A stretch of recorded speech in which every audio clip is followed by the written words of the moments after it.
تو میرے میٹھے میٹھے پیارے پیارے اسلامی بھائیوں، یہ ان وسوسوں میں نہیں آنا چاہیے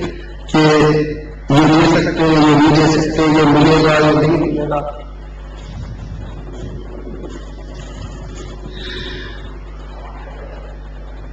یہ مجھے کہا گیا ہے کہ جو پیچھے دیکھے آگے آ جائے کہ پیچھے لوگوں کو چلے نہیں جائے، سب آ جائے۔ تو بالخصوص میرے دوست پاک رضی اللہ تعالیٰ عنہ کی بارگاہ میں تو کبھی بس میں مت آئیے گا، کبھی بھی مت آئیے گا۔ اللہ تعالیٰ نے میرے دوست پاک رضی اللہ تعالیٰ عنہ کو وہ مقام وہ مرتبہ عطا کیا ہے کہ اللہ تعالیٰ نے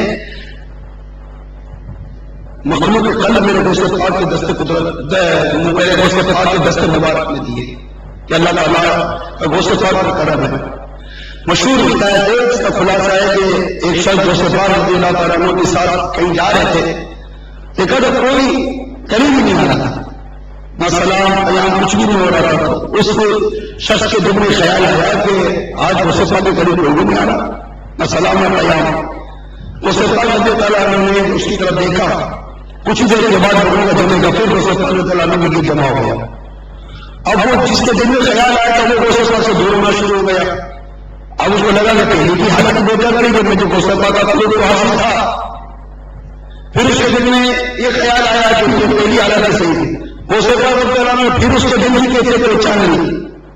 اور تھوڑی دیر کے بعد پھر وہ دور ہو گئے۔ تو میرے دوست پاک رضی اللہ عنہ سے دیر میں ارشاد فرمایا کہ اللہ تعالیٰ نے لوگوں کے قلب میری مٹھی لے لیے۔ میں جب چاہتا ہوں تو اپنی قریب کر لیتا ہوں، جب چاہتا ہوں تو اپنے سے دور کر لیتا ہوں۔ تو کبھی بھی میرے دوست پاک رضی اللہ تعالیٰ عنہ کے وسوسوں کے بارے میں اس وقت اللہ کی شان، آپ کی قدرت، آپ کی طاقت، آپ کا تصرف، کبھی بھی اس معاملے میں وسوسوں میں نہیں آنا چاہیے کہ جو اس طرح کے وسوسے ڈالتے ہیں ان کے پاس عقل نام کی کوئی چیز نہیں ہے، عشق اور محبت نام کی کوئی چیز نہیں ہے، اس میں اعتقاد نام کی کوئی چیز نہیں ہوتی۔ میرا اللہ تعالیٰ نے بڑی پیاری بات لکھتے ہیں، عقل ہوتی تو خدا سے نہ لڑائی لیتے،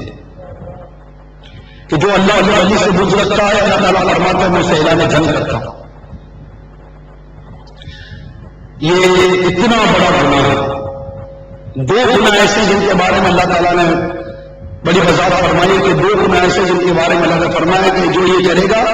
میں اسے اعلان جنگ کرتا ہوں۔ دو عمل ایسے ہیں، ایک اللہ کے ولی سے بغض، اللہ کے ولی سے عداوت، اور ایک سود۔ اللہ دونوں سے ہمیں محفوظ فرمائے۔ تو میرے اللہ نے دیکھتے عقل ہوتی تو خدا سے نہ لڑائی لیتے، یہ گھٹائیں اسے منزل میں بڑھانا دینا۔ رکھا ہے سایہ تجھ پر، اللہ تعالیٰ پیارے حبیب کے لیے قرآن پاک میں ارشاد فرماتا ہے وَرَفَعْنَا لَكَ ذِكْرَكَ، اے محبوب ہم نے آپ کے لیے اپنے ذکر کو بلند کر دیا۔ وَرَفَعْنَا لَكَ ذِكْرَكَ ہے سایہ تجھ پر، بول والا ہے تیرا ذکر ہے تیرا، مٹ گئے مٹ جائیں گے آج تیرے یا غوث، اے میرے غوث مٹ گئے مٹ جائیں گے آج تیرے، نہ مٹا ہے نہ مٹے گا کبھی کبھی تو گھٹائے کسی کے نہ گھٹائے نہ گھٹ، اے میرے غوث یہ دل یہ جگر ہے یہاں کا یہ سر ہے، یہ دل یہ جگر ہے یہاں کا یہ سر ہے، جہاں چاہو رکھو قدم ہو سے آسر۔ یہ میرے آقا نے اعلان لکھا غوث پاک کی بارگاہ میں، میرے آقا وضاحت کرتے ہیں کہ جو میرے غوث پاک رضی اللہ تعالیٰ عنہ کی بارگاہ میں گستاخیاں بھی اجازت کرتے ہیں، اس لیے غوث پاک رضی اللہ تعالیٰ عنہ کے جو سگ ہیں، غوث پاک کے در کے جو کتے ہیں جو غوث پاک سے محبت کرتے ہیں، ان کے قلب کو تکلیف ہوتی ہے، انہیں یہ بات نہیں ہے۔ میرے اعلیٰ حضرت غوث پاک کی بارگاہ میں میرے اعلیٰ حضرت کس قدر وضاحت سے کرتے ہیں، یا تو گھٹائے کسی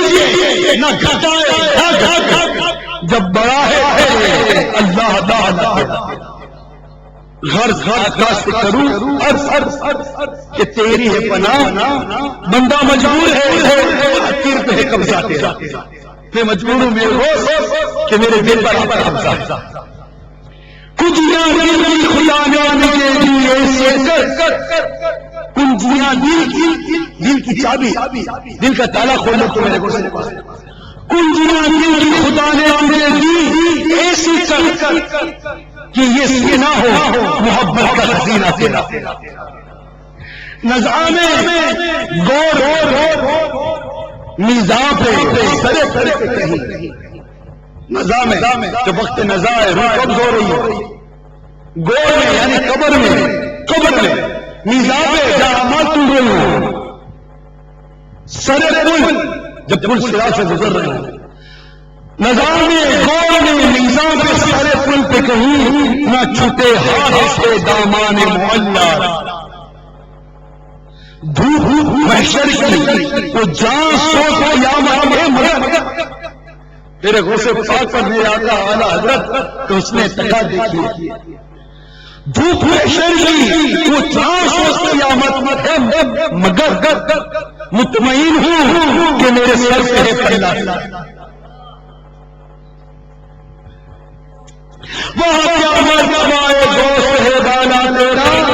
اونچے اونچوں کے سروں سے قدم والا تیرا سر بنا کیا کوئی جانے نہیں کیسا تیرا اور کیا ملتے ہی آتے وہ ہے تلوار تیرا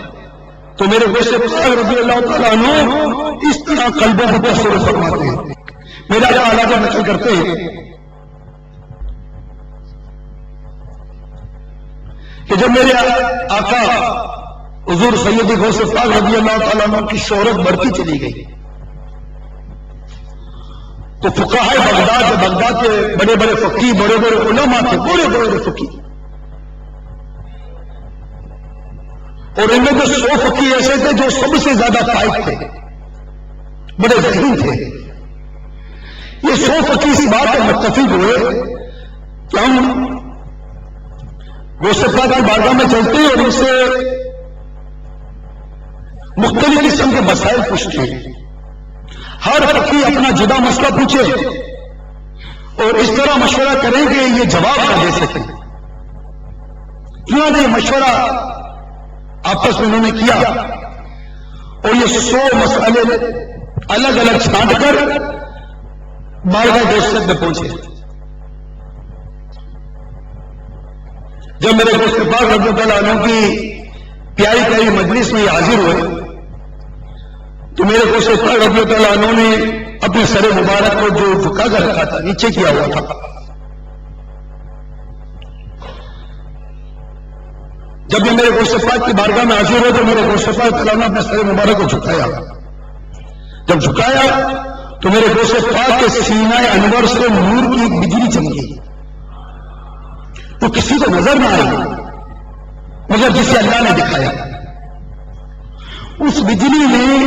ان سب فقیہوں کے سینوں کا مدنی دورہ کیا جس کے سینے پر یہ بجلی گزری وہ زمین پر تڑپتا نظر آ رہا تھا پھر وہ سب فقہاء چلانے لگے اپنے کپڑے پھاڑنے لگے اپنے سروں کا جھکا کر اور میرے غوث پاک کے منبر اقصی پر حاضر ہو کر میرے غوث پاک کے قدموں میں سروں کو جھکا دیا شور تھا بغداد میں ایسا لگا جیسے بغداد شیخ ہل گئے میرے غوث پاک تعالیٰ عنہ نے ان فقیہوں کو ایک ایک کر کے اٹھایا وہ سب کو اپنے سینے سے لگاتے گئے